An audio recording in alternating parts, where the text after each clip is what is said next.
Monsieur Perdriau, l'organisation du site hospitalier de la Charité a connu récemment plusieurs changements et différents projets ont été envisagés par le passé, dont entre autres la vente du site en vue d'un projet immobilier.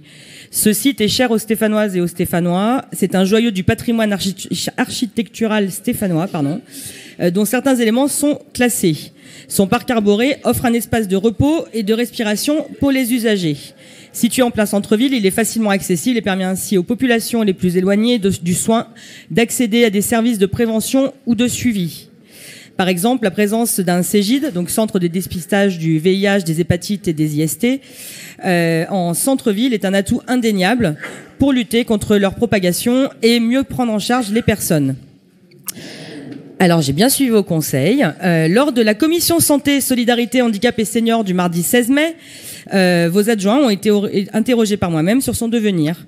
Malheureusement, ils n'ont pas été en capacité de répondre, arguant que le site appartient au CHU et que seul le CHU serait décisionnaire.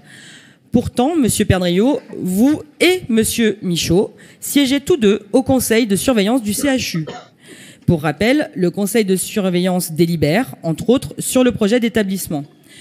Votre présence dans cette instance aurait dû permettre d'offrir un service public de santé correspondant aux besoins des Stéphanoises et des Stéphanois, de mieux coordonner l'action hospitalière et l'action municipale en matière de santé publique.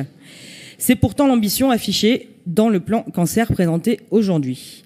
De nombreux Stéphanois et Stéphanoises s'interrogent sur le devenir du site. Il serait temps de les informer sur le devenir du site hospitalier de la Charité de façon transparente.